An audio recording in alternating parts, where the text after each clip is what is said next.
were essentially voting until the wee hours of the morning. I think it was around midnight or so. They were going into where they had just lost the 14th round of voting. This is Kevin McCarthy.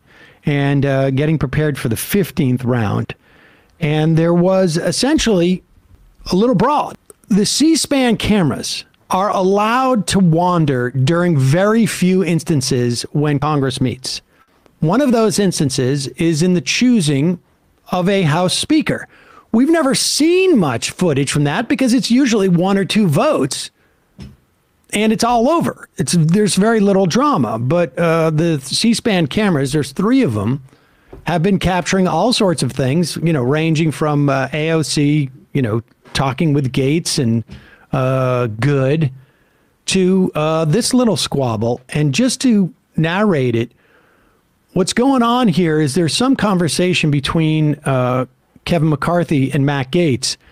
And it involves, I think, Matt Gaetz wanting to be on, what committee was it that Rogers controls? He wanted an armed services subcommittee, Gavel, and Rogers is the incoming chair. Rogers is the chair of the committee. And part of the way that, committee chairs and congresspeople exercise their patronage is also on these subcommittee chairs and subcommittee positions. And there's a lot of things are very transactional there. And apparently Gaetz didn't care what the chair, Rogers, wanted to do. He was telling McCarthy what he wanted. And Rogers, as you can see, ultimately didn't take too kindly to that.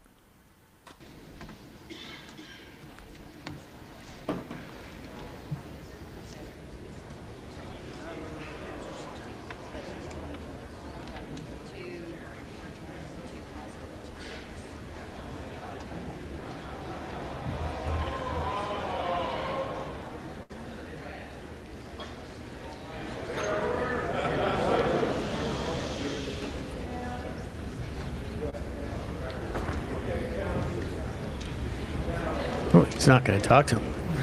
Yeah, Matt Gaetz is looking very, very... Now, Mike Rogers is not even in frame here, so he doesn't know what's going on right here.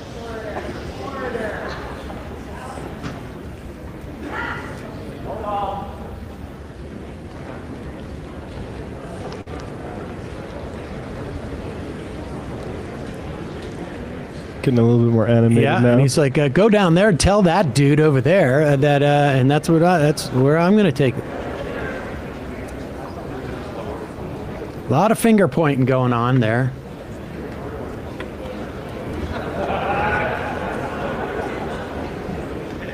And you can see there was somebody right there who had to be sort of escorted out a little bit because he was getting too heated. They're getting annoyed at Gaetz. Here we go. And here comes Rogers. He hears what's going on here. And somebody told him. Wow, look at that. He's going to grab him by the face.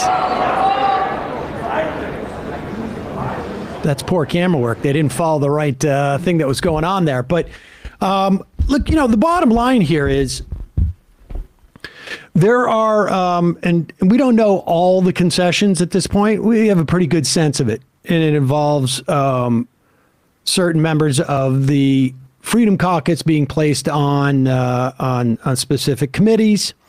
There are, the last I heard, there was also a vote that was going to be held on term limits for members of Congress. There are, and we'll find out in the final analysis about the rules that get promulgated.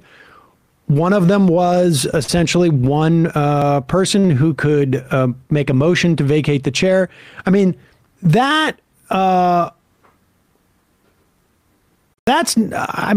really not the same amount of power in there, except for it can slow the roll of the agenda of the leading party.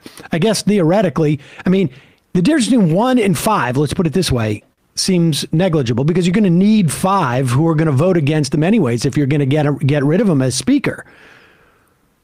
1 puts it into play and just creates all sorts of headaches for people. But we're not going to know the implications of these changes for, maybe even a year. because there's a lot of people who are upset, and there's a lot of so-called moderates, really just the different right-wingers who are on a different team, who are going to be pissed because they've lost their committee seats. And so it remains to be seen.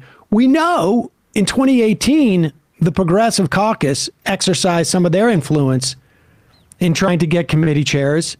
And then by 2020, they ended up losing some because of stuff that went down. So how this power is exercised is a complicated thing. And, you know, McCarthy starts off as a weak guy in the first place. He's a lot weak. I mean, he has no popular support. There's nobody who's going to pay a price in the Republican Party for bucking Kevin McCarthy, because for the large part, even Republicans don't particularly like him. So we'll see. But if you had any doubt as to who was the titular leader of this Republican Party, make no mistake about it. It's not Matt Gaetz. It's not Lauren Boebert. It's not Kevin McCarthy. It is this guy that Kevin McCarthy praises. It's number 2.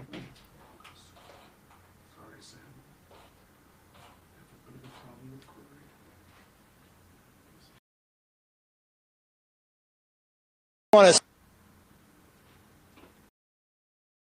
want to especially thank President Trump. I don't think anybody should doubt his influence. He was with me from the beginning.